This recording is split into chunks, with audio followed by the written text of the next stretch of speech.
Good now, revolutionaries, and welcome to the Rise Up Morning Show. Alex and I were just saying before we went live how we've got our DJ voices on today. We got plenty of compression, we got plenty of coffee, and we're here to talk about crypto. So, hi. It's that just woke up filter. Yeah, that just woke up filter. Everyone's using glamour filters on TikTok. But the real upgrade is when you get a voice like this. I really do wish Will was here to hit his button that goes, bah, bah, bah, bah, bah, so he could be like, and we're rolling in. You know what's funny is I woke up an hour ago. I'm just that tired today. Yeah, I've been awake for an hour. I woke up an hour ago too. Yep, I've vacuumed my entire house already today. Dang. Fed the dogs, all of them. Dealt with the morning kerfuffle of 5 dogs all waking up wanting breakfast immediately. So yeah, I mean, I feel like I just woke up, but it's been an hour. Mama B Thang says, take an ice bath. And that's not a bad idea. It's pretty hot here, and I would be willing to bet it's pretty hot there too. Let us know how it is where you are, what's going on. And if you have a question, then Alex and I are going to answer it to the best of our ability before we ride our dogs and ponies into the sunset. This is your place for helpful crypto news, crypto questions. And I actually have a piece of news I wanted to start off with today. I thought it'd be a fun way to welcome everybody to the show. But first, rapid fire crypto news. Alex, have you heard the news about Senator Marco Rubio? You mean secretary? Yes. U.S. Secretary of State Marco Rubio, former senator. Have you heard the news? No, but I'm really hoping you're about to tell me he was abducted by Martians or something. Lil Marco, as Doug calls him, is getting some firsthand experience with a problem we know all too well. As unknown scammers are using AI voice and text to impersonate him, creating fake signal profiles under his email, marco.rubio@state.gov, maybe with an extra O in there or something like that, and sending messages to at least 5 high-level government officials, and not just like United States officials, but foreign ministers, a U.S. governor, a member of Congress. They left AI-generated voicemails for some. Then they invited recipients to continue the conversation over another signal channel, just, targeting their sensitive information. And I just want to know, do you think he messaged them with, what's up, brother? How is your investment going?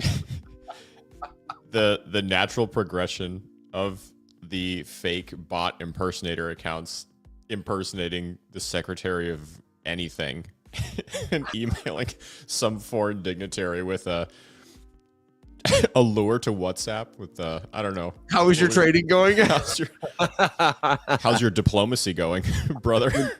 Are you an investor in cryptocurrency? Yes. Blessings to you. Oh my God. Yeah, I agree with Doug. Thoughts and prayers, Marco. So sorry to hear that, buddy. That's tough. Yes. But what you should know, even as we laugh about it, is that this issue that has been a nuisance for many of us, that you will experience if you're anywhere on social media following somebody with some kind of influence, is that AI deepfakes are becoming increasingly prevalent in phishing attacks. They're calling this phishing because of the voice spoofing component. Yeah. And it's not far, Alex. We often say on the show, before somebody can make a really compelling, and is making compelling, scam video voice calls with our images and your favorite creator's image. It's probably imminent. Yeah, I would say, I mean, if it's not happening already, it is imminent for sure. I mean, I've had to talk to, oh my God, just dog hair just floating through my air. It's everywhere. Correct. I've had to talk to everybody that I know who I think could be the target of receiving an either AI voice generated or video generated recording of me saying anything, just like with some methodology to confirm that it is or is not. just because I can't believe it hasn't happened already. I cannot believe that. I mean, with how much audio and video exists of all of us, it would be so easy to make a pretty convincing one. And I don't know. I think everyone should probably prepare. I mean, one of Christina's uncles got one of those, phone calls from his daughter asking for money. Got lucky in that I think she was literally in the room with him when the phone call came in, but she doesn't live with him. She lives, downstate, just happened to be there for a trip or whatever. And he was like, it was unbelievable. Like really genuinely thought it was her. He's like, suspicions would have been up because she would never call and ask like that. Like it would be really weird, but all those little safety protocols that you can put, pretend to get disconnected, immediately call the number back. You can spoof a number, but not incoming, or it's much harder. Texting someone while on the phone to like, is this you kind of thing, or, just safety questions, all that sort of stuff. Yeah. And this seems like a good time to remind you that whether you're listening to the Rise Up Morning Show now or in the future, hello, we hope your candles are green. These are our only profiles.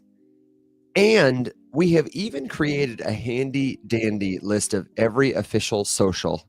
The icons are right at the top of our website at theriseupmorningshow.com, so that if you are ever in conversation with one of us on a TikTok or a Telegram or Signal, or you get a voicemail from Alex at 3 a.m. that says, I am your father, or something like that, that you can know where to go to verify it. We are never going to get upset if you send us a little message that says, hey, Alex, was that Darth Vader voicemail really you? Yeah. So you may get upset when you find out it was not, in fact, Alex. I saw it was. I've seen a few of those today on TikTok already, where like, they have like those little characteristics. The AI generated avatars have these like couple little, but man, they're getting good. The last one I just saw this morning had me going for a few minutes. Dude, I love watching. them. I was like, this is a weird video to make. And I was like, wait a second, is this? And then you kind of realize it's just like a few little things, like as the character is sitting there, there's just these odd little like little shoulder movements and stuff, kind of these weirdly timed. Yeah. And then the eyes never change. It's like you can tell like voice inflection is changing because a better voice model than video model exists. And then, but that stuff is just going to get worse. I heard somebody say this is the worst it's ever going to be. So keep that in mind. I bet it'll get just a little bit worse before it gets better. Before we get those verified credentials that WorldCoin that the quality of the video AI. and the audio being created to spoof people. This is the worst quality it's ever going to be. Yeah, exactly. It's only going to get better. I was talking to somebody about that yesterday too. Yeah. Bearded I think it's going to get much, much worse. Much worse. Bearded says, I am on Alex number 24 that wants to help me with my crypto. Only 24? Oh, dude. 24, those are rookie numbers. You got to get those numbers up. Cosmic said over here, came for the alpha, stayed for the subtle trauma bonding. If you've got a crypto question, Amen, brother. Let us know. We do have a couple of cool things to get to. I had an interesting story I made a video about yesterday that came to my attention through the Unchained newsletter. Thought I'd share it with our friends here in case you missed it, that Pump.Fun is getting closer to launching their token. They have confirmed that they wanted to launch a token to raise about $1 billion. And based on revenue, other estimates, folks have speculated that they would have about a fully diluted valuation of $4 billion or so. And even though they've been saying for a while, we're going to do it, it wasn't until yesterday that Gate.io took down a website that I cannot read, but which apparently, thanks to our friends at Unchained, revealed some details about an upcoming token launch related to Pump.Fun. On the Gate.io leak, it was set for July 12th, a 72-hour sale. The token supply was 1 trillion, and 15% of the supply was earmarked for this sale. They'll keep the sale going, it looked like, for 72 hours or until the supply is sold. And a lot of people are speculating about whether or not there will also be an airdrop for people who have used Pump.Fun to buy, launch, trade tokens, or live stream. Of course, this is all speculation, but some of the more convincing speculative arguments that I've heard have been that, they will use revenue share through their token to fund acquisition of users on their streaming platform to make it competitive. That's like a viable thing to do in terms of you're an actual revenue producing crypto company and you want to invest it back into your business somewhere. But no one knows. I just say it because since we've been talking about airdrops as recently as yesterday, and a lot of people have tried Pump.Fun, that's one first to watch out for in case you might get some free money, but also because there will probably be some scams, some schemes, people telling you the Pump.Fun token just dropped. Always, just like with Alex's I am your father messages, go to an official source of information, Pump.Fun or at Pump.Fun on X to make sure that you're not clicking a bad link, doing something somebody wants you to do who's nefarious. Yeah, it's 100% going to be the target of a bunch of scams, if it's not already. I'm sure they're already circulating. Yeah, so watch out for it. We also have, as just a fun little quick news bit, there is a hearing. The U.S. Senate Banking Committee is having one today called From Web3 to Wall Street. It starts at 10 a.m. Eastern. If you just Google U.S. Senate Banking Committee Web3 July 9th, you'll be able to find the link to their website. It'll have a cute little video feed, and you will be able to see what the folks there are talking about. I do think that it's going to be an interesting conversation because they've got some legislation on their desks this week, next week. They're going to be crypto weeking it up. We talked about that yesterday too, but who's to say where that will go? Alex, I know you had a really good discovery yesterday, and this seems like as good a time as any to talk about it. When I got your text yesterday, I was like, oh, have I used that before? Alex is telling me about Krak, which is a great name. Sorry, TikTok. We're talking about the payments. The payments is, oh my God, yeah. Watch us get deep. Take it easy. Whatever. I had been lightly aware of it because I saw the pop-up, but I hadn't taken the time to sit down and dig through it. And then Evan, I remember like you taking part in that video, whatever. So I think in the back of my head, I had remembered you kind of starting to tell me about it. But Kraken, the centralized exchange, got like, I'm constantly, just for context, I'm constantly going back and forth between Coinbase and Kraken. I use both, but I flip-flop depending on, because they kind of like upgrade like a little seesaw, like one of them will do something really cool that'll make me, want to use this. This is nicer. Then the other one will kind of leapfrog a little bit and then kind of back and forth. Just, it seems like healthy competition to me. But I hadn't opened the Kraken mobile app in a hot minute. And then I did yesterday just to kind of poke around because I got prompted to download the app, this payments app right here. And I was like, man, this is, first of all, it was the easiest thing. It was the single easiest mobile application in crypto I've ever used, I've ever set up. And it definitely gave me the vibes of this very similar, because Kraken has a wallet as well, just like the smart wallet. Yeah, and like the Web3 wallet. Yeah, exactly. It's same exact thing. Has a browser, these things all effectively look the same, right? You've seen one, you've seen them all. But I have to say, for these, they felt like the same thing that Coinbase did, but a little bit simpler, like a little bit more streamlined, a little bit less kind of fluff. And I'm very excited to test out this payments thing because it's allegedly, this is the closest thing I've ever seen to like a cash app, but crypto. Yeah, they're promising zero fees. I have no idea what their spread is or if this is just like a loss leader for them. Yeah, I don't know. And I was wondering the same thing because they also have like Kraken Plus now where you can trade on platform like amounts up to $10,000 every month fee free. And theirs is $10 a month. Or actually, sorry, scratch that. I think it's even less. I think it's like $6 a month. And if you pay annually, it's like $4.99 a month, which is just like a sixth of what Coinbase charges for whatever they call theirs. I can never remember. Is it one Coinbase one premium plus, whatever the hell? But yeah, I'm excited. I'll send you something today just to kind of test it out, like how it actually works. And I'm curious on the speed and all that sort of stuff. But you log in with Kraken credentials.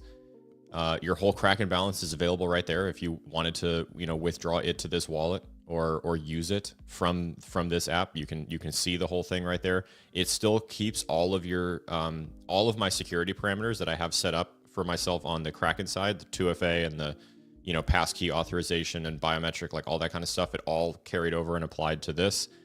So that was really cool. I don't know. I was very impressed. It's fun and exciting that we're in the stage now where we're starting to get apps that like genuinely, like the last 6 months or so, I feel like when I see an app, I'm like, oh my God, and I'm just blown away because it works. And it's just like exciting. Man, I just want to highlight this comment from Tech CEO who said, I'm hooked on crack. Dude, for real. I mean, you can tell, obviously there's I will say Kraken gets big ups from me on branding. Dude, so good. The brand identity, the what's the word I want? The synchronization between all of their different pieces. I mean, everything. Like, this is very superficial. I'm literally just commenting on aesthetics and vibes right now. So take that for what it's worth. Personal preference kind of thing.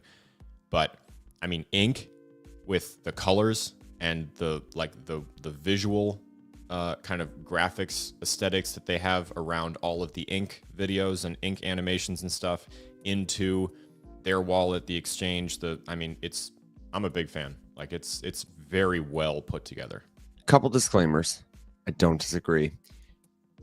Crypto, not sponsored. Sorry, not sponsored at all in any way. Oh, shape, well, or I form wasn't by going to say Kraken. that, but we should say should that be. because Kraken, we would rep you professionally. That's a free sample, man. But Yeah, there you go. Hooked on Crack, the Rise Up Morning Show. It's hooked on crack. Yeah, can you imagine if we had to make the morning show disclaimer that we're sponsored by Crack? Yeah, exactly.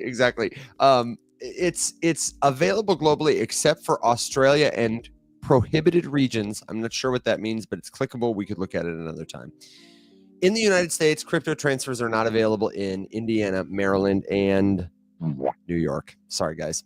Cash transfers are not available in several other states as well. So this may not be the ideal solution for you, but got an answer. There are some fees. Mostly when you exchange one kind of money for another. Most transfers are free. All fees are shown before you send. And this was the kicker for me is my onboarding to it was annoying.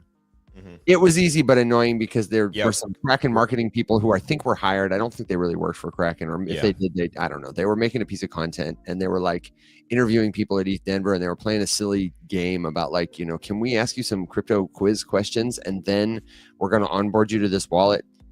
First of all, I get it. You got to make a piece about crypto to show crypto people how easy it is. So they'll become your first users. And then everybody else will see the benefits of it. Like Robert says in the comments, we are early. But here's the thing. You don't have to advertise to crypto people like everyone else is an idiot. I don't know. Anyway, I digress. They did fine. They onboarded me. I won $25 in this silly little internet game. And it took about 2 minutes. I used my existing Kraken profile. If I didn't have one, I could have created one, could have linked a bank. But when Alex texted me the invite link last night, and we can send this to somebody, I don't know, maybe we onboard Will later during After Dark or something, because I don't think he has it. Mm-hmm. It really is as easy as if you don't have it, your friend sends you an invite link. You click the link, you sign up for your Kraken account, and then in a couple of clicks, you got a tag, and you're like good to go. You can start sending and receiving money pretty much instantly. And didn't you isn't it like a $10 referral or something? Yeah, you get $10. Both do. Both people do. So get yourself a Crack tag and start, onboarding your friends. If you want to make like $100, I can share the referral, or the little reference link or whatever in Discord, and then do a support the show if you want to test it out kind of thing. Hell yeah. I think it would be really cool to have options like that, wherein, like we have handles for people, people have, just posted their handles, and then, inside of like the Rise Up community, it'd make it easier to do like giveaways and prizes and all that sort of stuff. Yeah, totally. Just send it to tags instead of having to keep all these. And what a great way that would be to support the show. We could start giving out like After Dark prizes, like win a Crack prize. Well, and hey, Kraken should sponsor that kind of thing, because that would be a great target for sponsorship. Pay the people. I'm going to channel my inner tech CEO and say, "Pay. You got to pay chat. You got to get chat paid." We got to get chat paid, and that would be a great way to get chat paid. It's just like let Kraken sponsor that, and then all the referral fees we make, we can just give them back to the community. Be killer. I'm a big fan of this. Let's keep going. The thing that I'm constantly whining about is the hurdles to on and off ramping and basic payment apps. Like, I hate that if I still in this day and age, if someone wants to quickly send me some money, I still have to say like, okay, Venmo, Cash App, PayPal. And I don't care for it. Mm-hmm. I'm not a big fan. I want a very simple, very easy to use, as easy as Cash App, because that app is, I mean, that's my standard, right? I mean, I don't know if anyone has one that they prefer more or less, but I've used every single one of them. For me, that's always been the fastest, like least hiccups, simplest interface, whatever. I'm just sending you money. Like that's how simple it needs to be. And there's no reason, like I really don't want to be taking anything from anyone that isn't USDC at this point. And it's amazing that we're here at this point, but I think a lot of crypto companies are working on this. And if they don't have a solution like this, they are going to. I think the base names, ENS names, all of this have been like one solution for a long time that required a private key.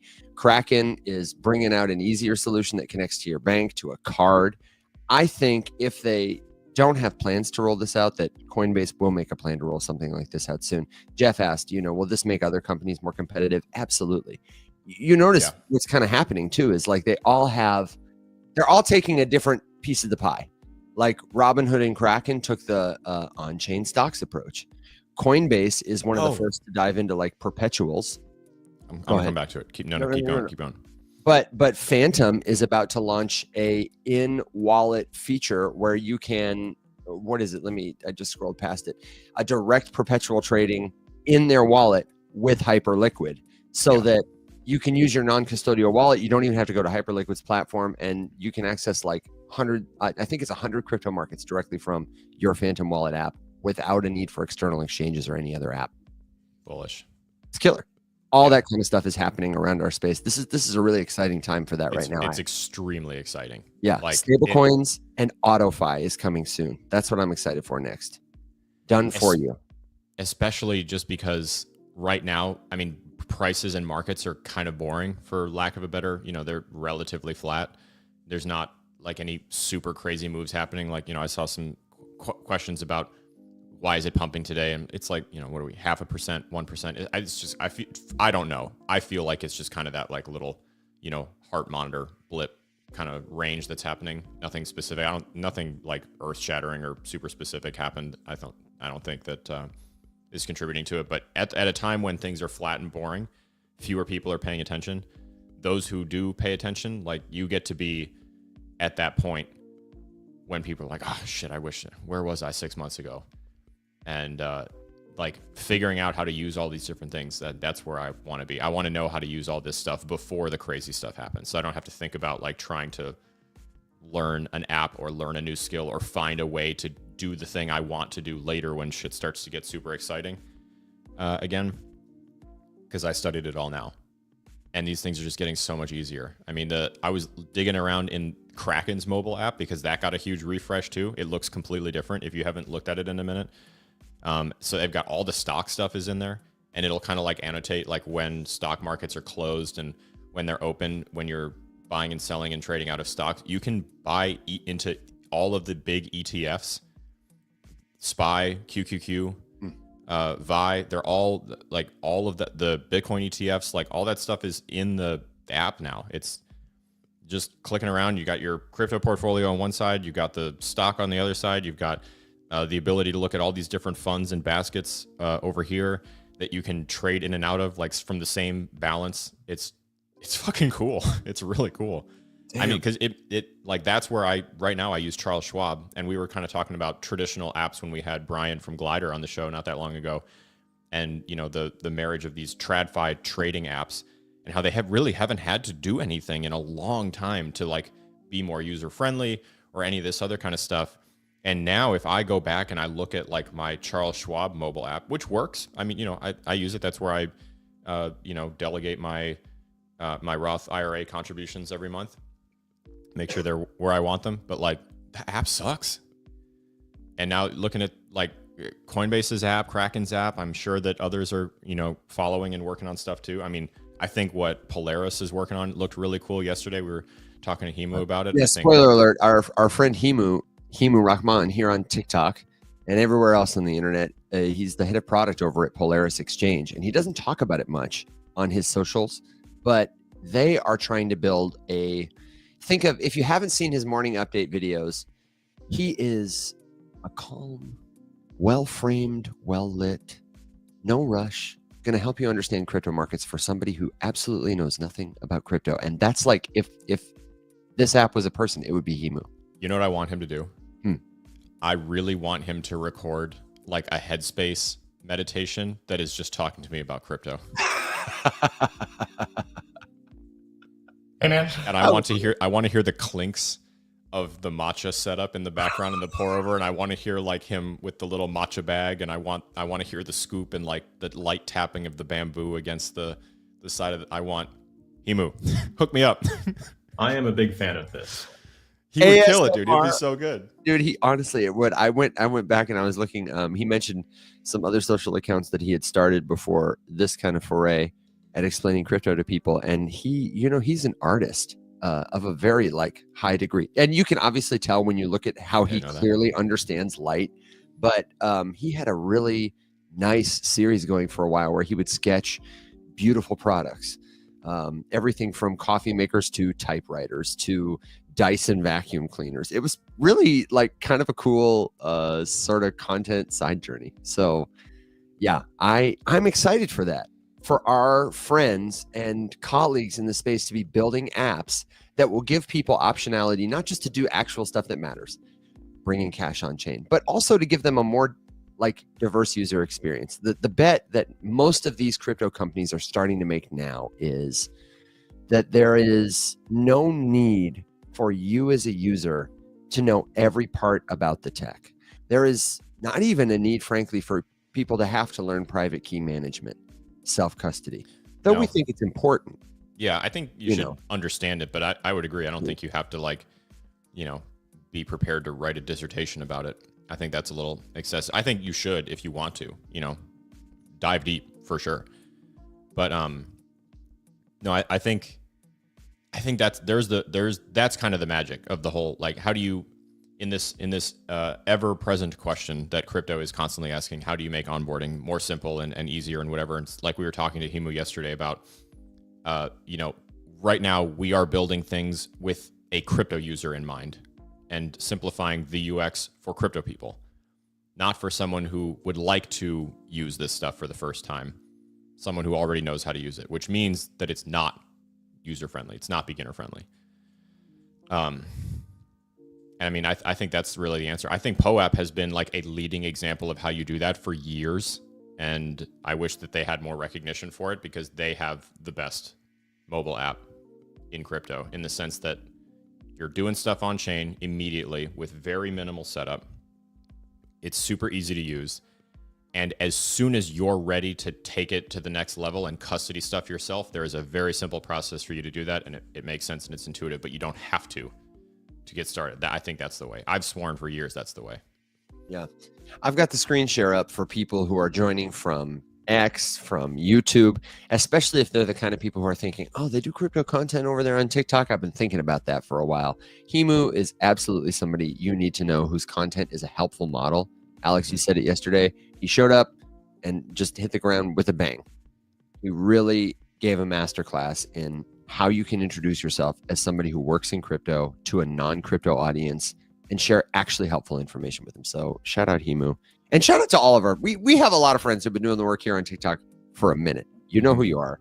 We love you and appreciate you. And actually, this seems like a good time to say, the Rise Up Morning Show is powered by Polygon. And our friends at Polygon definitely know what's up about telling a better story and trying to get in touch with the everyday people of the world, wherever they happen to be, just like us. TikTok, Facebook, LinkedIn, wherever. So thanks, Polygon, for making what we do possible, for believing in that mission, for not pandering to people. And I actually wanted to talk about this today. We can do at any time, Alex, if you had something else you wanted to go to, but I kind of wanted to plink around in Turtle Club. Have you plinked around in Turtle Club yet? No, Okay. but I would really. It's on my like short list, and I just haven't done it. Okay, because so for people who don't know, there is a whole like flywheel happening in the Polygon ecosystem. And I probably am more aware of it because we're sponsored. Like, let me be clear. But I would not be less excited about it if I was not sponsored by Polygon. Like, had I not been incentivized with their pay to go look into this, if I had looked into it, I would still be excited. Can I Go ahead. So if you want to pull I think that would be cool to look at.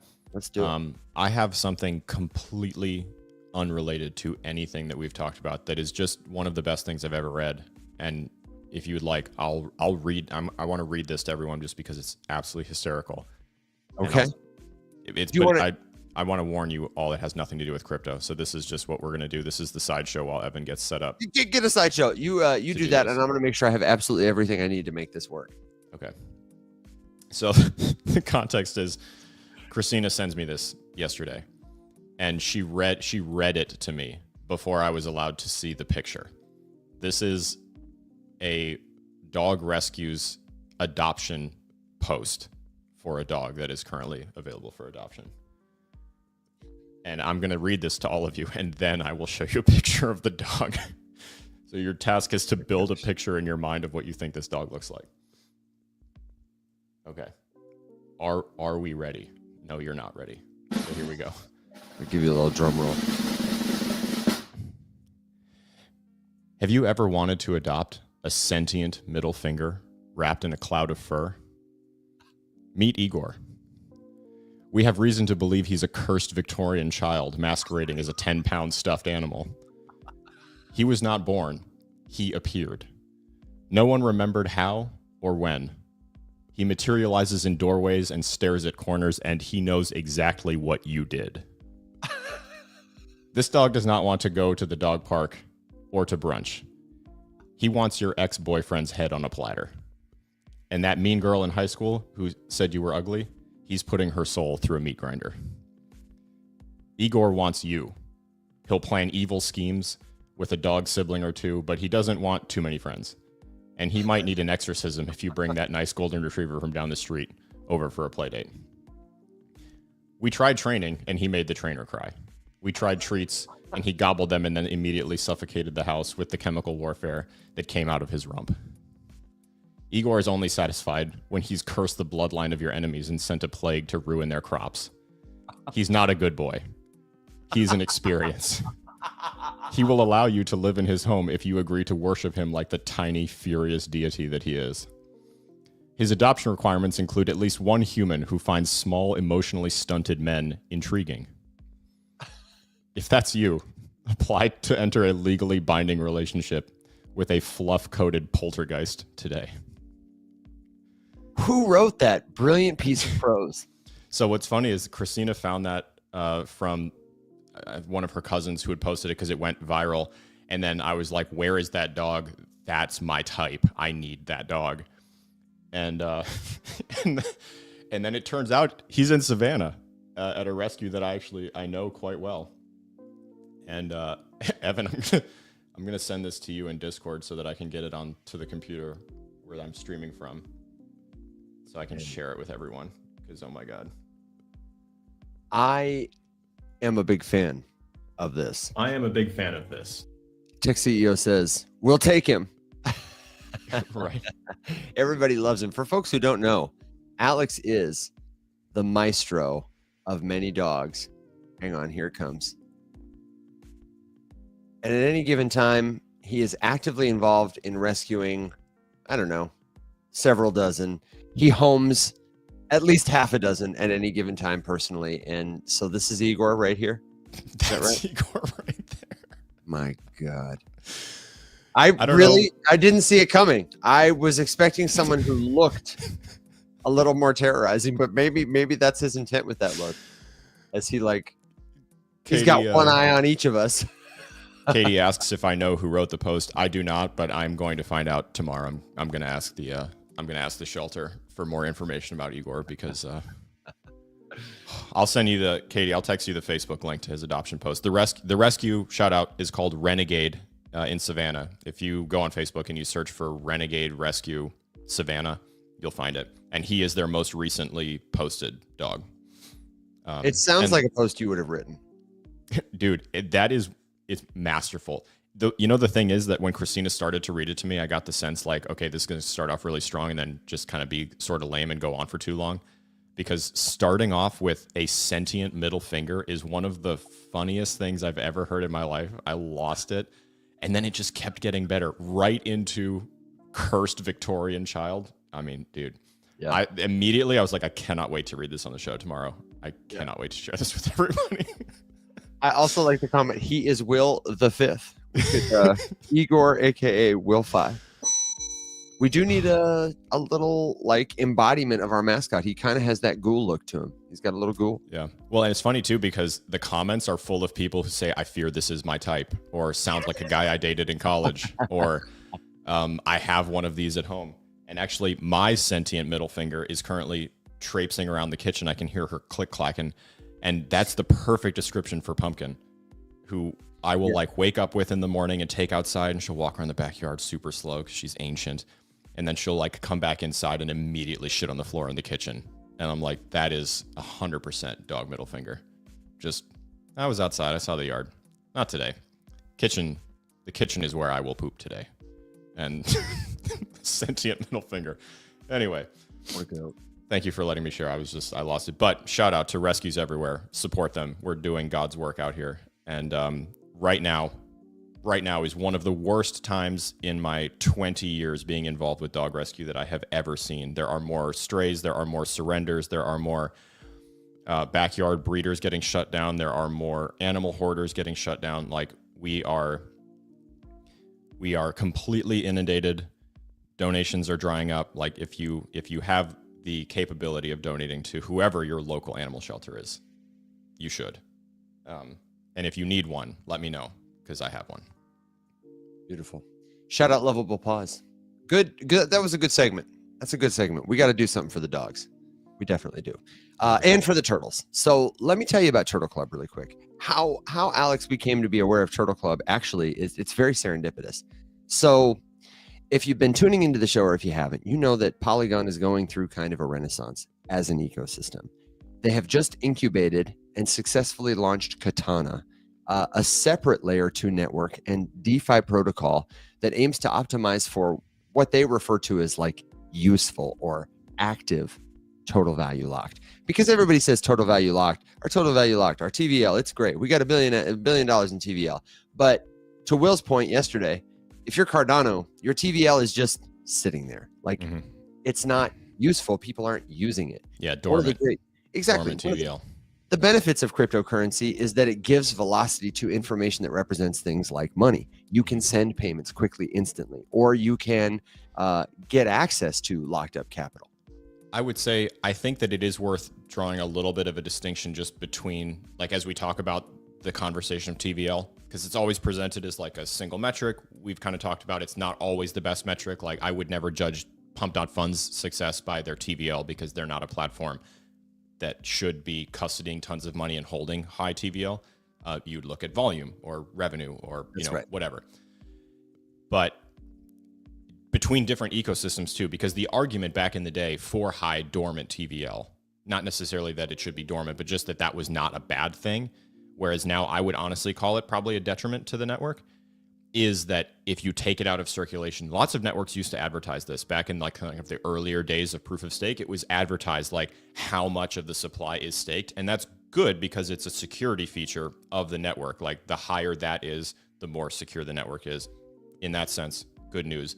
But from a scarcity point of view, that was also kind of one of the advertisements that like, hey, this supply is not moving. That makes the moving supply more scarce.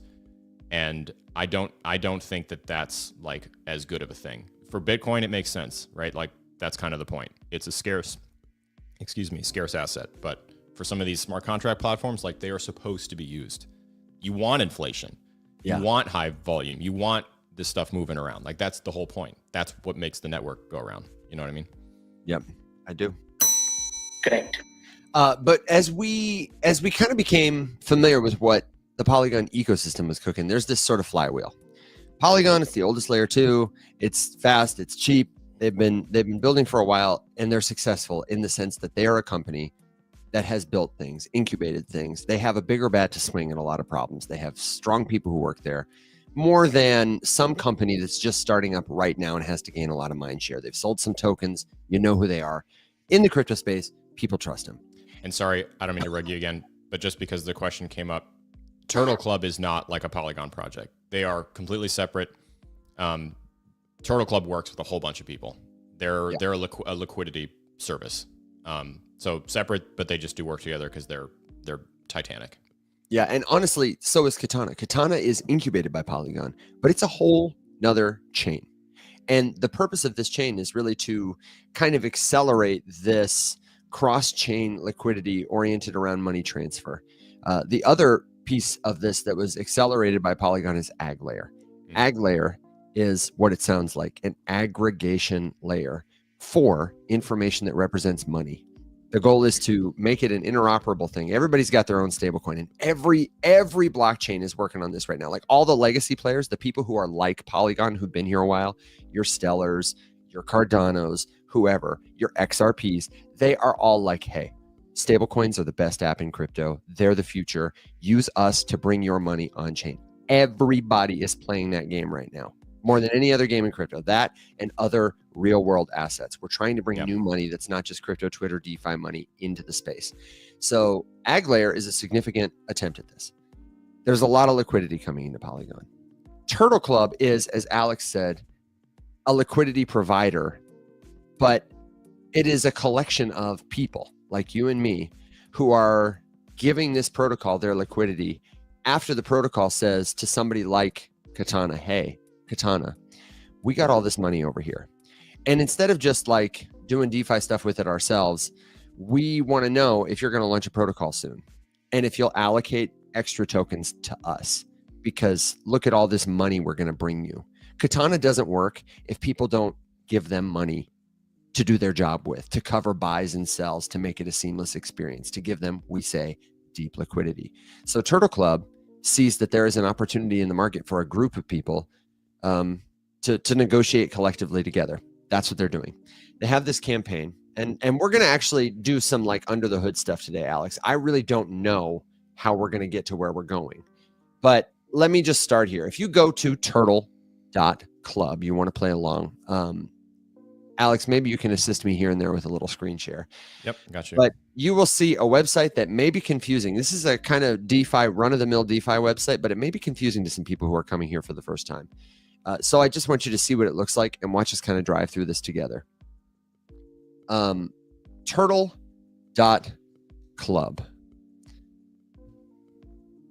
Take your time, sweetheart. Take your time because I'm moving on. You're better at this than I am, okay? Everybody who's listening in podcast land, we're just negotiating the screen share. You can find it on YouTube by searching the Rise Up Morning Show. So this is what you see. And you can learn about Turtle Club by checking out their about documents, their ecosystem, the documents here, give them feedback. But really where we're going is over here in the top right-hand corner. If you click this open app button, we will go to a new page that looks like this. It's got campaigns, and right now they have 2. Remember what I said a minute ago. Turtle Club is in the business of going to protocols that are about to launch that they suspect are in need of liquidity and probably going to launch a token, and they'll say, hey, we would love to incentivize people to give the money that we have, this club of turtles, us, to you. What are you going to do for us? So if you're Katana, then what you're going to do is you are going to set aside specific tokens that you will allocate just to this pool of people. It's like hunting for an airdrop collectively and doing it by trading your money for these platforms' future tokens. Is there a guarantee that these tokens will be worth anything? No. But Turtle Club, we happen to know, is a collective of people who are, they really live and work here. Our good friend Angie is how we got familiar with Turtle Club. Mm-hmm. And Alex wants to be Angie when he grows up. Yes. and we'll have her on the show. But what you should know is these are not like slouchy people who are just like, what can we do? And they're not going to probably work with protocols that are just anybody launching. You know, they're going to be specific and intentional because they want you to bring them more money that they can give to more promising protocols to get these tokens that will be valuable earlier. You see where we're going with this? And the way you participate is by giving them the liquidity they can use. So here we go. For this particular campaign, you got some metrics. You can calculate your rewards, but we're going to allocate some funds to one of these vaults. As I say, if you've never seen a website like this before, the layout is kind of confusing. You're like, okay, how do I participate in this? What we're looking for, a lot of text. Yeah, it's a lot of text. You know, it tells you a lot about the kind of different rewards you're able to get from it. And it's, look at all these tokens, Alex. I mean, wrapped ETH cat, LBTC cat. You know, this is enough to make you just throw up if you're a first time user. Yeah, I mean, this is not like a level 1 play. We're gonna have to talk to Angie about it. But also, look at this: 62% APR on stable coins. Oh, through stake. So, I mean, the good news is though that Stakehouse is rather reputable. Yeah, so yeah, that's and good. That's another thing. Like you may not, if you're seeing this for the first time. First of all, hello, welcome. We're glad you're here. We're walking you through how to participate in decentralized finance. This app is called Turtle.club. Stakehouse is a regular in the crypto space. Yep. And the other one that's Quick aside, regular in the crypto space is Gauntlet. OG.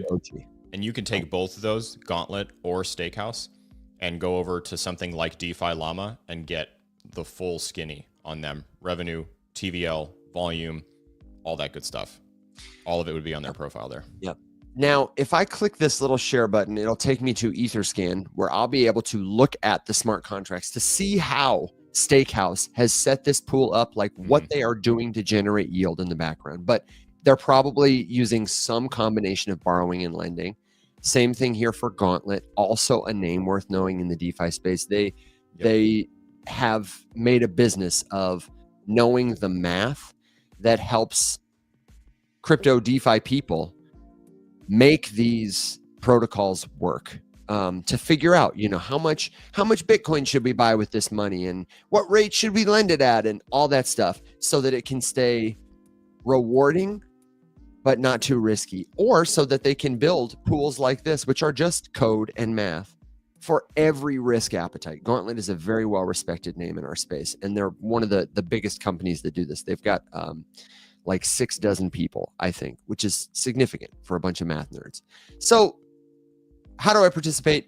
Well, Alex, we're going to have to use another tool, because in order to deposit to this is something that was unclear to me at first. You can deposit, it looks like, just about anything that you might have in your wallet. This is one of my social wallets here. And so I've got a bunch of weird stuff. I had to move something over recently. I moved some Ondo over, and I think I've got like just random this and that stuff. But these are on the Ethereum network.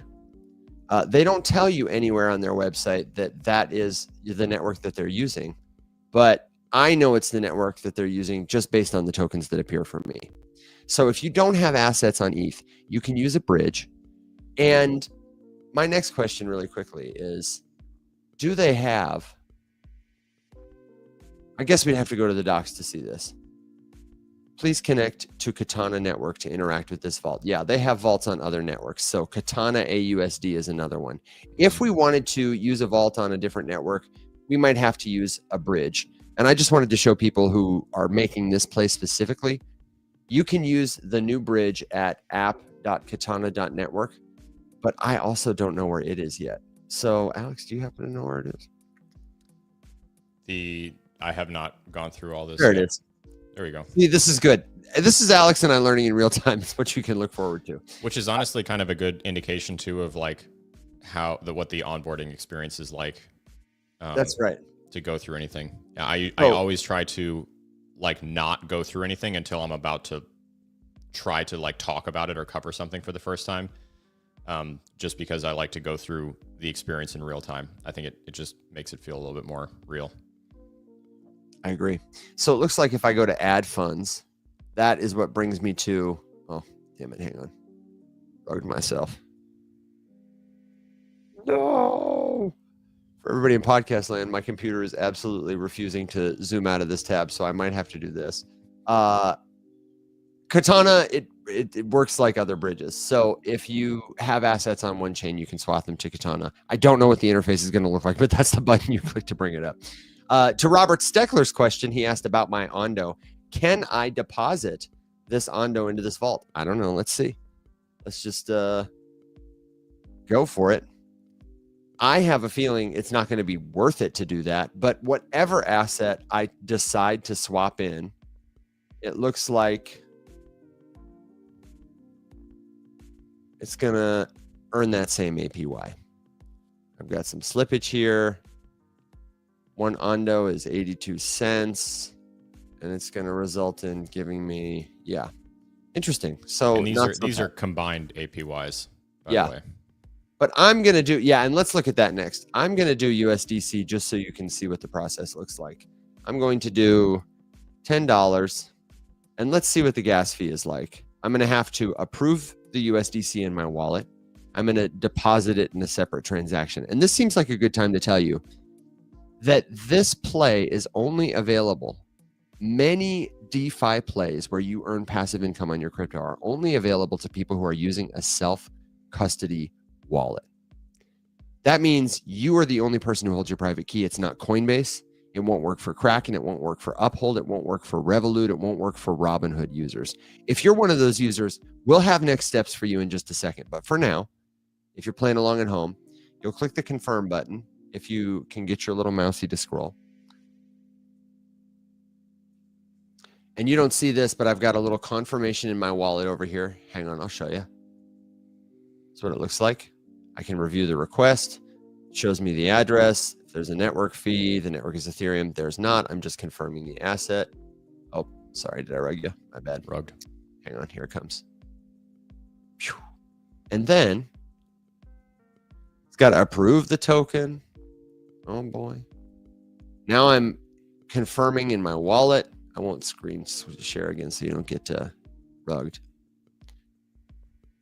And now the transaction's complete. Oh, it says I have an insufficient balance. Oh, that's good. That's because the transaction's gone through. I think I had 15 bucks in that wallet. So let's take a look at what's happening. I can view it on the Blockchain Explorer, which is another skill we've talked about that you'll absolutely need. Or I can, let's see, maybe refresh this page. It might take just a minute for it to show up. Or maybe, there it is. There's my TVL, $10. And I am earning 9.58 cat tokens per $1,000 per day. But also I am earning this. As Robert Steckler pointed out in the comments, this is a composite. This 62.7% APR is not just one token. It's many tokens. I'm earning returns in the form of cat tokens, about 10 tokens per $1,000 per day. I am getting a deposit bonus, 10% cat boost vested over 90 days from deposit date. DApp incentives, 10%. USDC lending on Katana contributes 5%. And then USDC lending on Ethereum contributes 2%. This is a summary of the math that Stakehouse is doing in the background. And these deposit bonuses are a reflection of, because Turtle Club is a big liquidity provider, they represent lots of users. This is a reflection of their liquidity's value to Katana. That they were able to go to Katana and say, hey, we think we're going to be able to bring you about this many dollars. What's that worth to you in tokens? And some people will use this to try and calculate what the cat token, which is not currently tradable, will one day be worth. And everybody who's participating in this is speculating that it may be more or less valuable than they're estimating. But we can make it more valuable collectively if we contribute to the protocol. And this is one way to do that. Alex, I think that seems like a good point to maybe stop sharing and take a couple of questions, or if you have other things you want me to poke into. Like I said, the reason I'm doing this is because we have a good friend at Turtle Club. They're doing a lot of stuff right now. This is the kind of DeFi play you should be familiar with. And I just know here's the inside alpha. Turtle Club has raised money. They're raising more money. And Angie has indicated, our friend Angie, to me, that, they're not going to stop doing this kind of thing, and that they'll continue to get discretionary tokens from protocols that they will give to users of this platform. So it's a great way, especially if you're not like a whale who can't just go out and give $1 million to some new DeFi protocol in the hopes that you'll get an airdrop of their token. This is a great way to negotiate in size with other users to get early access to something that, more likely than not, even if it's not the best thing we've ever seen in terms of like money in your wallet, won't be a shit protocol. Pardon my French. Sound about right? I believe I so. will take your stunned silence as absolute approval. I will absolutely die on this hill. I am a big fan of this. Thank you very much. Good point, Alex. And thank you for the long screen share. I know that was probably hurting your shoulder after a minute. It's all good. It was a good demo. I think working through stuff like this, like, because this is not an easy interface. I got to be honest, like, this is a lot. This is not like a super, like, the process itself, seamless and easy, but the way that it's all organized, I think there's so much information displayed on this thing. Like, it's good information. It's not that it's bad. It's just a lot. Yeah, it is a lot. But you got to know your audience. So not every person is going to use every platform the same way. No, and that's exactly right. And if you're somebody who's like, I am not a user at that level, but I would like to be, we have a couple resources for you. Okay. The first one I recommend is check out everything at the riseupmorningshow.com. Okay. We have got a whole menu of courses, coaching, classes, and digital downloads. The one I would suggest you start with if you're just trying to learn in a structured way is we've got a Web3 101 class. It's getting started with blockchain and cryptocurrency. It's $50, but the real rub is if you want, you can start a free membership. We've created a membership program for people who want to like learn with us. It's a couple bucks a month. It helps us keep the lights on, and it gives you discounted access to every single thing. A lot of our stuff is free. The show is free. The content is free. You can come hang out in the Discord for free, but the membership is like your key to accelerate the journey. You get discounts on and access to, you get access to office hours. You can come ask us questions, like free coaching. You get discounts on coaching if you want to do one-on-one time with us, every single class, every single whatever. And you get all the digital products we've created, all these PDF guides that mostly Alex is like the maestro of, totally free. So check it out. It's all at the riseupmorningshow.com. And if you want one more resource, I would say check out the Learn to Use Crypto playlist. It's in my profile. And I know Alex has similar stuff for people who want to get started with DeFi specifically. Getting your first crypto wallet, learning to send and receive crypto, how to store it securely, and then how to start participating in new ways to own your information, to break out of these systems that are extractive. That's what it's all about. That is so much more important than should I buy XRP or Bonk? Like, forget about that. There's plenty of time for that. If you don't know how to do these other things, every asset you might choose to buy, it's a liability to you. Yeah, I would say if you don't feel like a pro, and I don't, for the record, I feel like I'm a confident user, but I feel like a pro. It's much more worth it to learn a skill that is applicable to a whole bunch of different things than it is to learn something hyper specific that may become immediately irrelevant if project XYZ, whatever, goes under, disappears, becomes no longer interesting to you. You lose conviction for whatever reason. I mean, that's the thing. This is exactly what kept me away from a ton of stuff that I really wanted to do last time, was just because, or, 2 bull runs ago, was just because I was like, I'm not comfortable with my own hot wallet. Everything I had was on an exchange. Didn't know how to send, swap, didn't know how to connect to stuff. And I just never sat down to do it because I was like, whatever. I don't need to trade anything that's not on an exchange. And of course, was this 2016, 2017, 2018, your choices were just like so limited. I mean, it sucked. Yeah. It sucked so bad, guys. Everything was expensive too. Oh, can you remember? I really didn't start doing that stuff actively until we, like, Faceless was like my oasis in the desert. When we met in the Faceless Labs Discord, I was creating and consuming content because I was becoming a more active learner and wanted to connect with people who were also trying to learn this or knew a little more about it than me. And it was like a breath of fresh air to come into a room of people who were trying to figure this out, some of whom had figured this out, to share, like, hey, I've actually figured some of this stuff out, felt really good. And we were getting better tools at that time too. You know what I mean? Like BNB was great. I don't know. We had lots of good stuff. Alex, I know that you are coming to the time when you need to get on your dog and pony and ride into the sunset. So I'm going to stick around and answer a couple of more questions for folks, but I want to give you the chance before you go to say anything that's on your mind, with the caveat that you got plenty of time after dark tonight too, because we will be back later tonight. Yeah, no, I would say for sure I'll see you guys tonight. I think I would literally just echo exactly what we just said. I think that if that walkthrough was overwhelming, that's fine. Like, allow it to be overwhelming. Don't feel bad about it. There's nothing wrong with you if that was a lot, because I think that was a lot.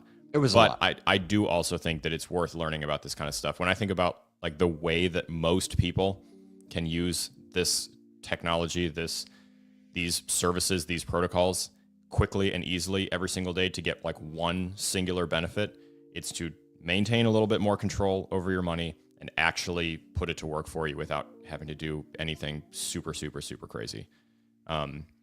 Passive income is like such a niche on, apps like TikTok. And most of the time when those things are pitched to you, you're really just getting pitched like a second full-time job or a third full-time job. Like, I think my favorite example is like people who pose vending machine businesses as passive income. And it's like, nope, that's a pretty involved real business that you need to drive around for and do a whole lot of maintenance for. And there's a whole lot of work. There's nothing passive about it. It's very active. Could it be lucrative? Sure. Is it passive? Not at all. But parking your savings account in a vault is passive. And chances are, if you're anything like me, the interest rate that you're getting on your savings account was absolute nonsense. That was like one of the number one things that brought me into all of this at the same time, was just like, I feel like I should be getting a little bit bigger and I didn't even know what I was asking for, but it's just like, this is insane that I'm only getting this much of an interest rate when the same bank is charging me this much of an interest rate to take out a loan, that kind of thing. So it's worth learning the skills. I think, Evan, it would be worth probably putting together like a refreshed video on the specific skills, okay, what do you need to do to go from zero to supplying stable coins to a vault? And like, what are those steps? How many steps would it be? 'Cause there's a lot. I guess it's pretty involved to kind of get started. And then once you get over that hump, then it just becomes a lot easier. Yeah. A lot of this stuff is cumulative. Yeah, for sure. Oh yeah. That's a good way to describe it. We'll talk about it. I know think about your questions. And if you have more, if you want to go into any more depth about the Turtle Club walkthrough that Evan just did, all that kind of stuff, then find us in Discord, ask us questions. We can start a forum post about Turtle Club. There are people in there who are, I would like to, more advanced than both of us put together in our Discord at using these things that can definitely chip in and help too. So yeah. Thank you, Alex, for being my guy and making the complex clear. We'll catch you a little later, brother. See you guys tonight. But you and I, my friend, we've got some more Rise Up Morning Show left in the tank. So if you've got a crypto question, let me know. I do see the questions here and I see the comments too. I want to acknowledge, first of all, the people in podcast land, you guys are the real champions. You were slinging through some mud. You couldn't even see the screen on that tutorial and you are still here. Give yourself a point. You're an actual champion. And for the people in the comments who say, I need to watch that again. Like Jenny here. I get it. And I'm so sorry. When you're hosting a radio show and having a conversation and pulling up the tabs and you're kind of doing it on the fly, it can be a little less than ideal. I want to assure you that the live class, the recorded classes, those are a much better user experience in terms of we're going to unpack this with a teacher who has planned the lesson today. But this is good to see, so that you can recognize, like Alex said, he and I are not some special guys. I think people assume that because we've been here for a minute and because we do know a lot of different stuff, that we are like savants or we're technically advanced. We're not. We're absolutely not. We are just people who've been spending time at this 5 minutes a day, pretty much every day for the last, 7 to 10 years, which is significant. But that can be you too. And you do not need to spend that kind of time to get started with this thing. Every DeFi protocol I've plugged into has helped me to know, for example, that Stakehouse and Gauntlet are great curators of DeFi lending protocols.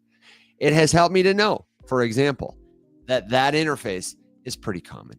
even if it's overwhelming the first time you see it. So if you had questions about it, let me know. We can break them down, like Alex said, in more detail now or tonight. But for folks who are asking, here are some rapid fire answers. First, Jenny, did you know that the live streams you love are now a podcast? That's right. The Rise Up Morning Show, Rise Up After Dark, and now Rise Up Market Watch are available on your favorite podcast platform. You can find us on Apple. You can find us on Spotify. You can find us on YouTube and the podcast, iHeartRadio, etc. And we would love, love, love if you would help us with a review. If you go there and you listen, let people know that this is a helpful show. You can get all the official links at theriseupmorningshow.com. Check out the past episodes. They're a lot of fun. Jeff asks, is the Web3 class live or video? Good question, Jeff. It's both. Right now, the course you can buy at theriseupmorningshow.com is a recording. A few times a year, we have done these classes live, and we always give premium members a chance to sign up first because we do cap attendance at about 15 participants. Usually we have room, so you don't have to like rush to sign up. But the alpha is, if we're going to offer a live class, we'll share it on the show. We'll talk about it in the Discord, and then you can sign up. You can access the recording forever. You'll get a PDF guide with all these notes that'll help you review it later. But if you do take it live, you really should consider, before you sign up, signing up for a premium membership trial. You get it free for 7 days. You can get the discount. And then if you're like, all I wanted was this stupid discount, you can vamoose and cancel the membership before you get charged, kind of thing. That would be cool. And then I do want to tell you, something exciting that we are working on is the launch of a forever home for our community that will support a better live learning journey. Instead of doing one-off live classes, we want to organize the curriculum we've developed into cohorts where people who might have taken 4 classes over several weeks at their own pace will decide to join a cohort with a bunch of friends, and we will walk you through it together with some structure. And you can still do it at your own pace, but it'll be a more accelerated, intentional thing where not only will you get a great course, you'll get it live, and you'll get it in like a real community context with people that we will group you with according to your interests. Are you somebody who just wants to learn crypto? Great. Here's your cohort. Are you somebody who wants to become a content creator? Are you somebody who wants to maybe build a crypto company and is looking for a future co-founder, seeking funding? Or are you just somebody who wants to like become an investor? Read charts like Will does. We'll have a group for that. And it will give you the relationships, the connections to somebody who has been in our community for a while, to somebody who's new just like you, but has similar interests. And those relationships, I gotta tell you, the secret to accelerating your learning journey in anything is being part of a group of people that will motivate you to keep showing up when the learning gets hard or boring. And frankly, in crypto, sometimes it gets a little hard or boring. So you need people around you who can help you. And that's exactly what we're trying to build. So stay tuned for that. But in the meantime, the best place to go if you want to stay connected with the show 24/7 is our Discord server, discord.gg/riseup. You can find the link wherever you're watching from this profile, or just head to theriseupmorningshow.com. We've got a link right there if you scroll down on the homepage with a little button that says join our Discord. And it's even got a tutorial button if you've never joined a Discord community before. I often say it because I believe it's true. The only thing missing, my friends, is you. So let me know what questions you got. Tori's back. She says, I was AFK to chase down some guys to mow my lawn. Okay. I'm sure they love to see you coming. That's interesting. Hey there, normies. And then let me remind you that tonight we will be back for Rise Up After Dark. We're going to have Alex and Will back, and we will take your crypto questions, do a little altcoin research, or maybe another drive-through tutorial of something like Turtle Club. And we will have our friend Angie on the show soon. Angie is at Turtle Club. She's working on growing that protocol. She is probably the most well-traveled crypto person I know, and maybe the most well-connected. She's fantastic. I can't wait to introduce you to her, because you will love her a lot and you will learn from her. So stay tuned for that. Look forward to it. It's going to be great. I had some other news prepared, but all of it seems kind of trivial today. I don't know if you've seen this, but they are calling the Trump trade trend taco. The market's reaction to his news about tariff suggests the so-called taco Trump always chickens out trade is currently in play. I've never heard of that. There's an acronym for everything. So the markets are a little boring right now. It's a good time for other things. Jenny says, if I'm ready to sell from Arculus, would you recommend selling to Trust Wallet to cash out? Great question, Jenny. I often recommend that people who are transacting from their cold wallet or to their cold wallet use an intermediary wallet. The setup I like to think of is this, that you've got what I call social wallets at the outside perimeter. These are like you plug them into anything. They only have walking around money, and you can spin them up anytime because some people may only have one crypto wallet. But crypto users, level 1 users, one of those skills is they know how to create new wallets, and they practice creating new wallets when they're going to check out a new website. You hear about a new Web3 game, you're going to need a couple dollars to play it or pay for gas. You're going to spin up a new wallet, call it My Web3 Game Wallet. You're going to send it a little gas money in the form of, whatever coin for the network the game is on. If it's on the Ethereum network, you'll send a little ETH. If it's on the Avalanche network, you'll send a little Avalanche tokens. And that will be your wallet for that purpose. Now, you might aggregate. I have a social wallet that's kind of like just my teaching wallet. I use it as a public internet wallet with some of my social handles. People can send me stuff there. They can find me there. It's kind of like my TikTok profile. It's like where I live on the on-chain internet. But then I also recommend you have what I call a holding wallet. And this can be a hot or a cold wallet. But what distinguishes it is it only interacts with your other wallets, okay? It doesn't plug into protocols and stuff. And at the very base of your strategy is a wallet that must be a cold storage wallet that you use for your most precious assets, the Bitcoin you're saving for retirement, or anything that you would just be really sad to lose. That never, ever, under any circumstances, connects to any kind of website because that compromises the security. What makes your cold wallet cold is that the private key it stores that controls your crypto is offline in a physical device. It can be used to sign transactions without ever exposing it to the internet. But you shouldn't just go around connecting it to every website all the time or loading it into another wallet interface.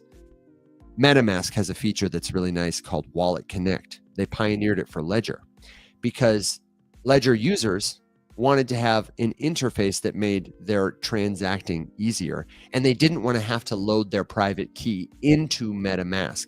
The great thing about a crypto wallet is it doesn't matter if the device is lost, destroyed, stolen. If you have the private key, the information, or the seed phrase that represents it, you can always restore your wallet from any device and regain access to your crypto. So some people would do that with every online app they encountered. They would put their cold storage private key or seed phrase into that app, making their private key hot, bringing it on the internet, a place where there is much more room for a hacker or a bad guy to observe information and compromise it.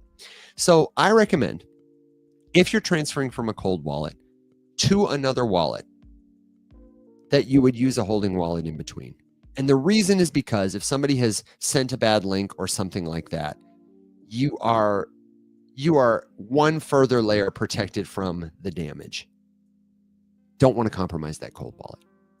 If you click a bad link with it, if you interact with a compromised wallet, those assets might be compromised. So it's always good to have a layer in between your holding wallet that only interacts with your other wallet that isn't out there doing other stuff on the internet.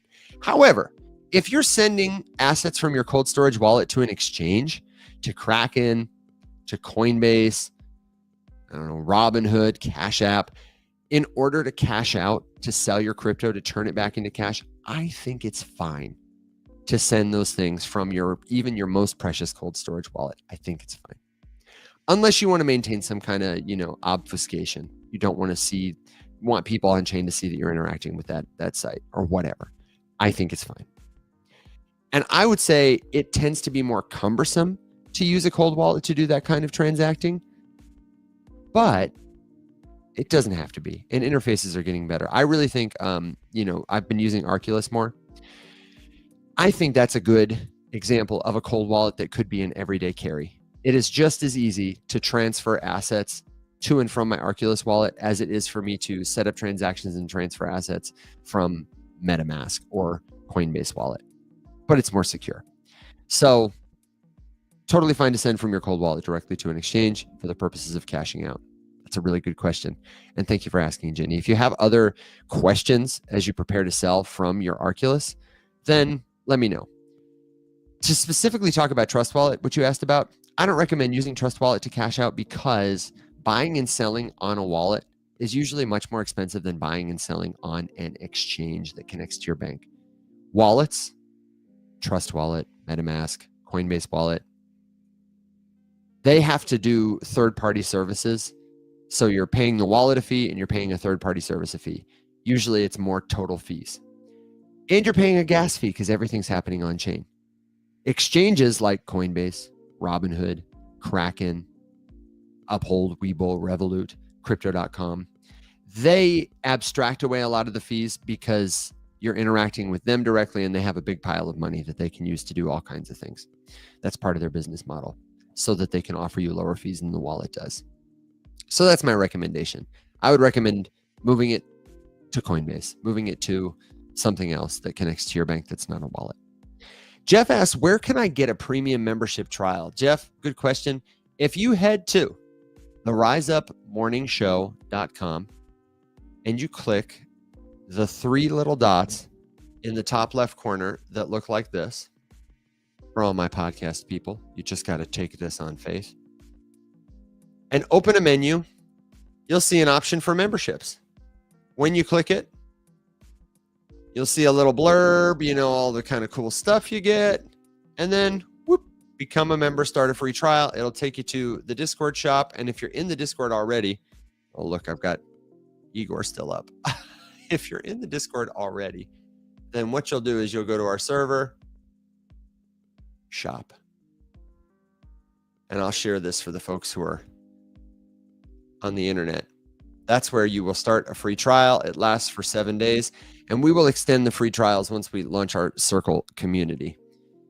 It's going to be super easy to start, super easy to cancel, and we won't be mad at you if you decide, hey man, I got to cancel. I was just in it for the discount. The most important way to support the show is with your attention. That's your most valuable asset, and we appreciate it. But we would love our feedback, your feedback on premium membership, and we do appreciate premium members because they really are the very, very best part of what we do, you guys. What's my favorite project? Myself. And it's always a work in progress, let me tell you that. Facts, Tech CEO says. We have a couple comments here about holding crypto in exchanges versus wallets. You cannot just hold your crypto in an exchange wallet. And I would say that's a matter of personal perspective. I wouldn't personally recommend it because you don't truly own it that way. And the novel thing about crypto is you have the opportunity to truly own a piece of information, especially a piece of digital information for the first time.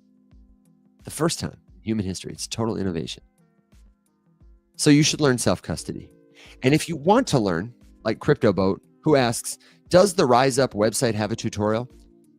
I would tell you this. If you need a tutorial for creating a wallet, starting an exchange account, turning your cash into crypto, learning to store it securely, becoming a safe, confident crypto user, then I recommend you start on my TikTok profile. It's tiktok.com/@conversationswithevan. You can get the official link at theriseuppmorningshow.com. In my profile, underneath my profile picture, I have got a playlist that is called Learn to Use Crypto. And it starts with how to buy cryptocurrency on an exchange. It uses Coinbase as an example. And then the next step is, what is a crypto wallet? How do you create one? And it uses Coinbase Wallet as an example. I think those work really well together. And it shows you with screen share, step by step, how to create the wallet, how to send the crypto you purchased from your exchange account to your wallet, how to turn it into other cryptocurrency tokens, how to send it back to the exchange and turn it back into cash. And along the way, you learn a number of other things. You get a bunch of helpful reminders about what is a wallet really, What is a public key? What is a private key? All these kind of jargon terms you're gonna encounter. I have a couple of free downloads that I mentioned there that will take you to the Rise Up morning show. So that's a really good way if you have 30 minutes and you want a quick lesson that'll take you to some other resources you can use for further study, like the free Web3 glossary PDF or the How to Do Your Own Research PDF or the Rise Up Discord community link. That's probably the easiest way to start and hear me walk you through all of it from scratch. Bill Watson, thank you very much. Great idea to create cohorts. We are really looking forward to it. I think it's going to expand our ability to offer every kind of learner a more valuable experience, where at the end of the rainbow, because you've gone through it with these people, you've got all these friendships. Like that's going to be the level up for our community, is instead of random people joining at any given time, which is great, we will have real relationships forged around overcoming issues like, how do I do this? So great question. Easy E asks, what's a safe, user-friendly cold wallet? I think the best cold wallet is the one that is supporting the networks and tokens you want to use first and foremost, because not every wallet supports every network or token. And one that you find easy to use consistently well. If you go to any search engine and type in crypto cold wallets, you'll find a recommendation for wallets that are like safe and reputable. You'll see Ledger, you'll see Trezor, you'll see Arculus, you'll see Ellipal, you'll see SafePal, you'll see BitKey. You'll see a lot of the regular contenders. I recommend you go to Google or you go to ChatGPT or Claude or Reddit or maybe Twitter to ask people what the best cold wallets are, to get their feedback. And then once you've got a list, you take it to YouTube and you Google. You search, you know what I mean. You search Ledger unboxing, Ledger setup, Arculus setup, crypto wallet setup, that kind of thing. Spend 5 minutes a day watching one cold wallet video until you find one that makes you say, you know what? This is easy to use. I could do this. And then go to their website to see which networks and tokens they support. And if that's a new concept for you, let me just quickly say to my friends who are unfamiliar that cryptocurrency networks are networks. That's what they are first and foremost. They're like cities. I'm a citizen of Memphis, Tennessee. Somebody else might be a citizen of Nashville. We pay our taxes locally. We share information like addresses in common, zip codes, things like that help us organize and make meaning about our lives. We also use networks in other places, like on our computers. For example, if I want to send you a file of information, I might choose to send you a Word document. I might send you a PDF. I might send you a spreadsheet, depending on the kind of information, right? Different apps are built to communicate about different information. And it would be difficult to open a Word document if the only app you used was Excel. Similarly, cryptocurrency tokens, they can live on many different networks that are built for many different purposes. Some tokens live on multiple networks. Some tokens only live on one network. We would call this its native network.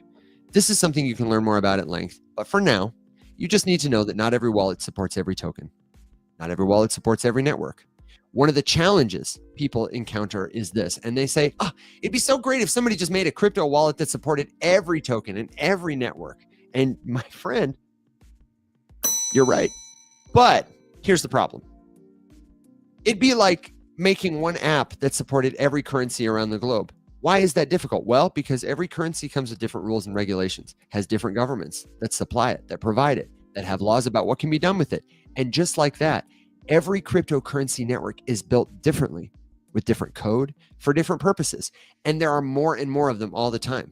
So it would be very expensive for a wallet company, which most of them are like startups, to do an exhaustive study of every cryptocurrency network or token that possibly could exist, and then build the software to make the wallet compatible with them. So these wallet companies, those most legitimate ones, your Arculuses, your Ledgers, your Trezors, etc., they're the biggest, and they're going to be the best at integrating the most networks, the most tokens. If you want a hot wallet that supports the most tokens, you're going to go with Trust Wallet. They support the most networks and tokens. But most crypto users have many different wallets if they hold many tokens, use many networks. And that's not a cause for concern. Like we said with Alex a minute ago, this is a cumulative skill. Every wallet you get makes it easier to get another one. Every exchange you use makes it easier to get another one, and so on and so forth. Good questions. Is there a gas fee to move my crypto from Ledger Nano S to an Arculus wallet? Yes. There is a gas fee every time you interact with a blockchain network. And this is the reason why. Imagine, if you will, that there are computers all over the world, and there are, running the same computer code for, let's just say, Bitcoin. Unlike your bank, or Amazon, where one company owns all the computers, even if they're in different locations, and manages all the costs and provides them to you for free, but there's costs, there's fees. Facebook is selling your data to someone. Amazon is collecting a cut of transaction fees and those kinds of things. Imagine, if you will, that we decided, instead of relying on Amazon or Facebook, we wanted to decentralize something, meaning redistribute power from a central actor to people who use the thing, the network. Redistribute power from the government to the voters, that kind of thing. And in this case, we're disrupting money. So we create the Bitcoin network so we can send information that represents money to each other without the help of an intermediary. We've replaced them with computer code. The problem is we still need computers. Some people, to make our network work, are going to need to volunteer their machines to do the work of receiving incoming transactions, keep the lights on, make sure that they're broadcast to all the other computers, to check the ledger, and then to update it. Like, it's work that must be done. And it's only fair that those people who are volunteering their machines, if they just, ran a machine doing that as the network grew to millions and millions of users, that'd be very expensive, extremely expensive.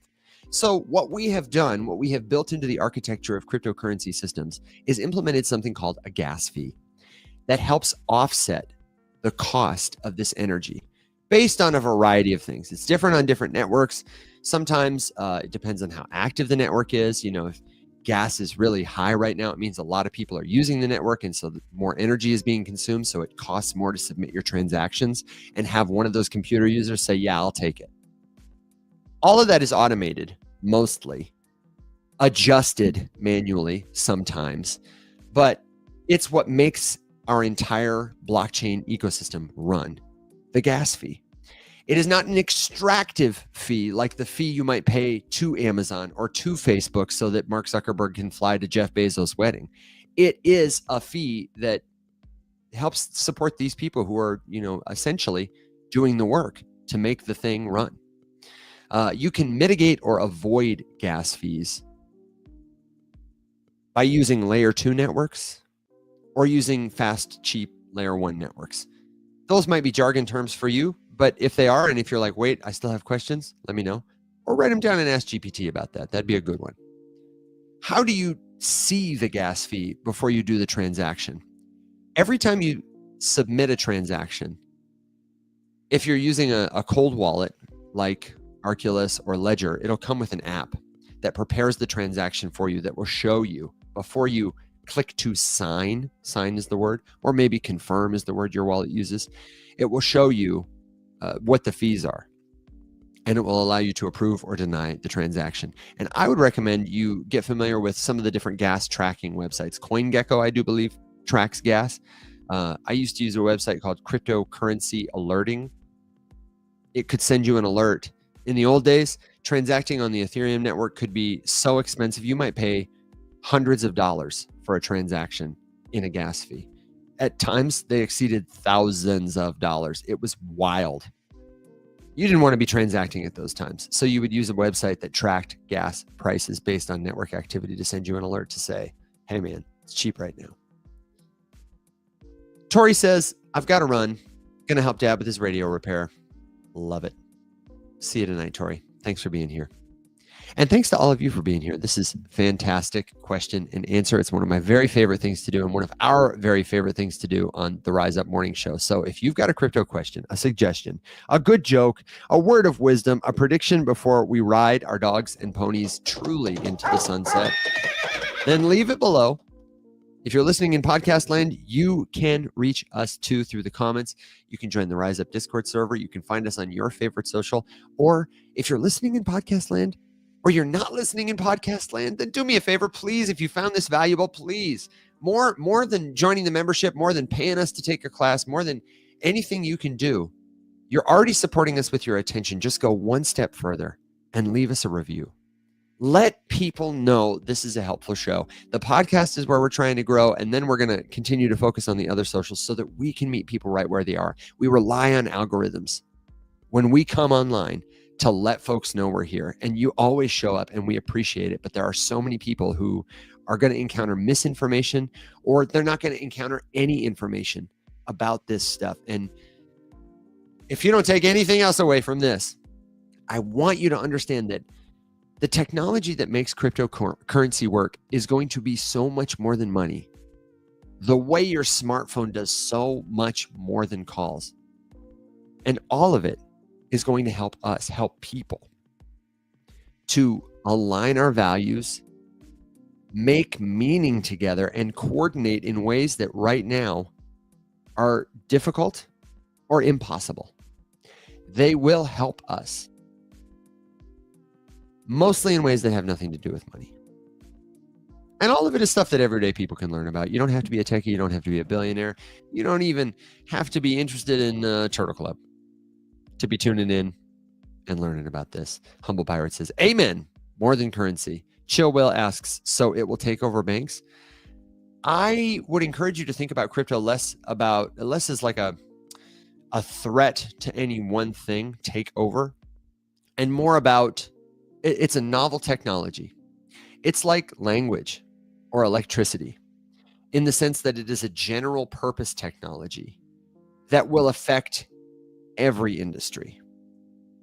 And it will change things. Things will be different now that it exists.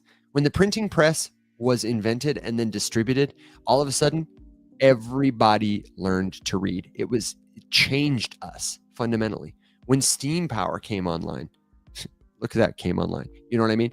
When steam power arrived, that changed things. It ushered in the Industrial Revolution. Electricity accelerated it, the assembly line, so on and so forth. These kinds of things.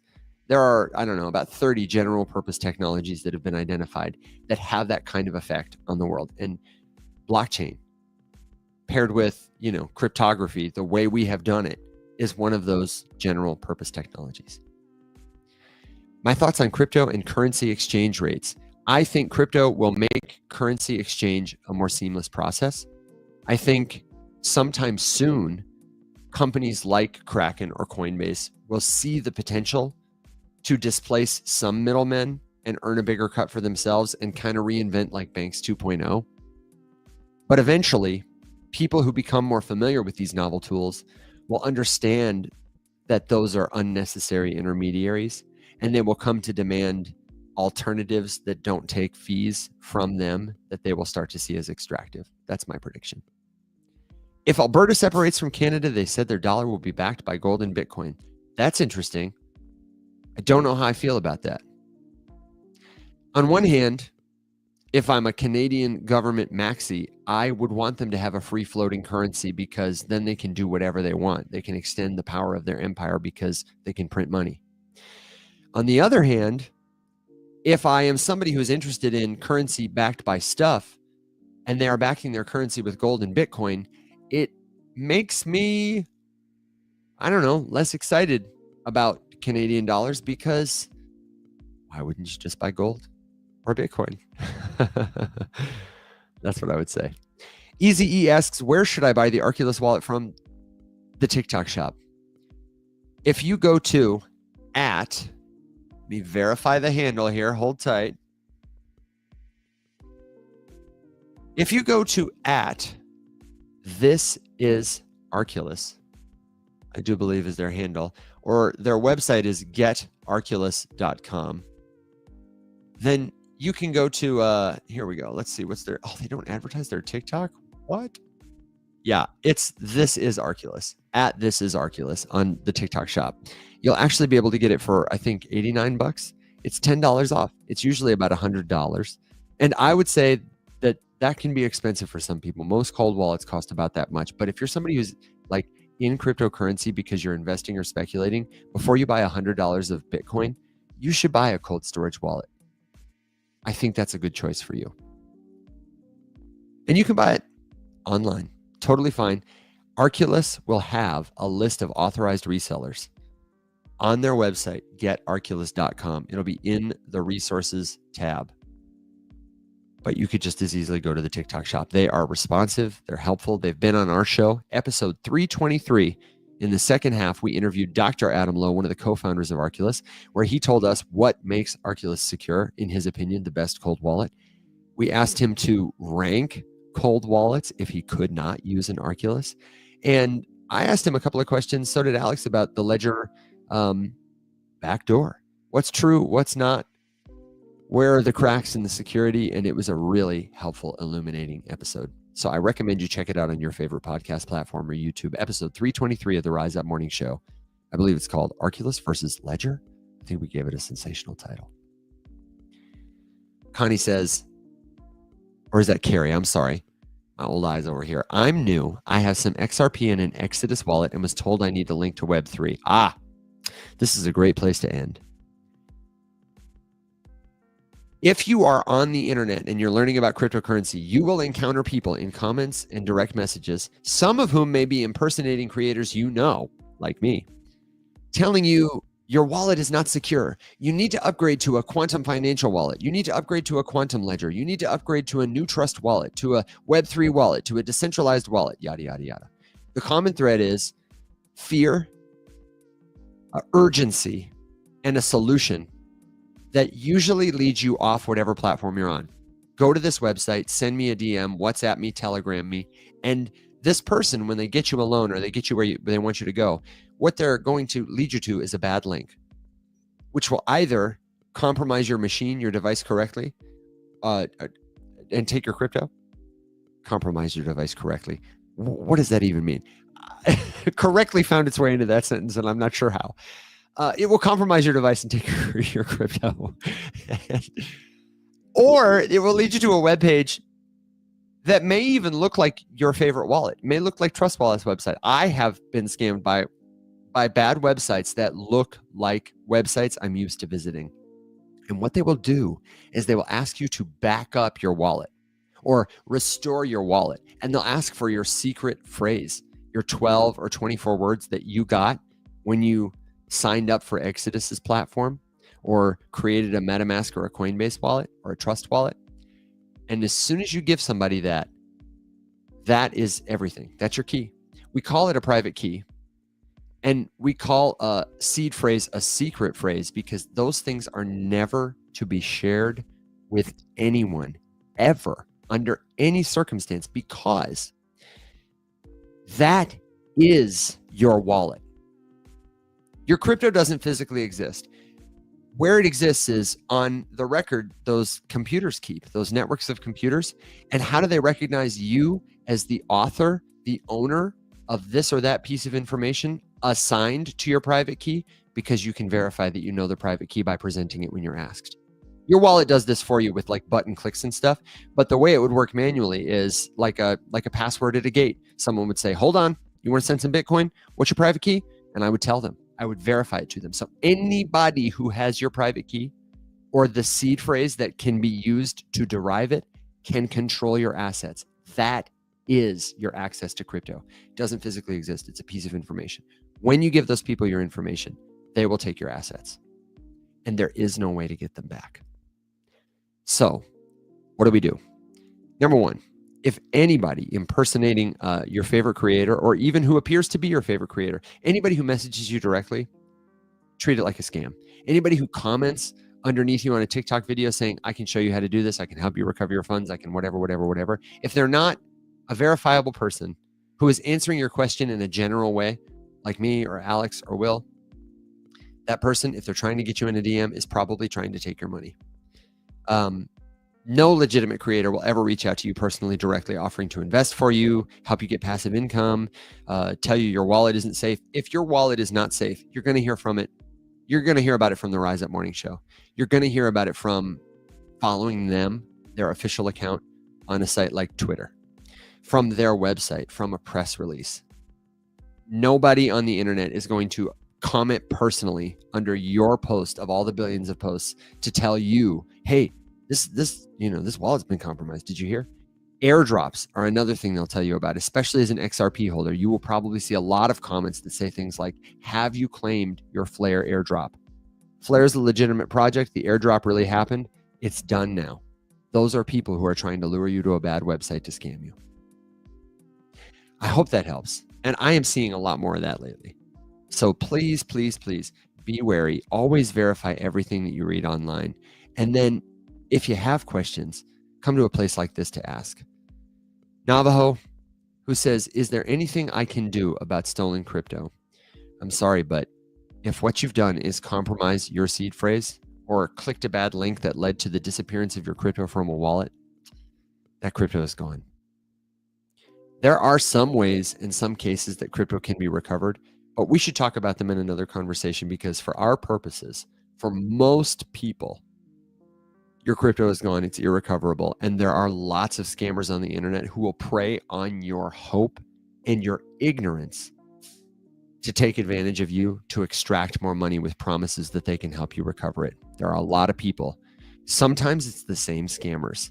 If somebody stole your crypto, they've got another account that will message you. That's how they message you so fast, because they're the guy that scammed you. They're just wearing a different hat now. And they say, hey, I heard you got scammed. I was looking on the dark web and I saw your name come up. Can I help you recover your crypto? And you're like, oh my God, he found me. This is great. No, run from them. They are not your teachers. And join a community because that'll help you stay safe. We think our community is the best and that the only thing missing is you. And let me be clear, whether you join our community or any crypto community, a group chat of friends who are learning, growing, sharing what they know, we say rising up together, you are welcome here. Web3, it's a jargon term, but it's a movement. We are building the future of the internet, the future of community, the future of money, the future of identity. And that is not just for people who are technical, for people who are cryptographers, for people who are nerdy and rich. That is for especially the everyday people of the world, like you, like me. Whether you're 12 years old or 82 years young, there is a place for you.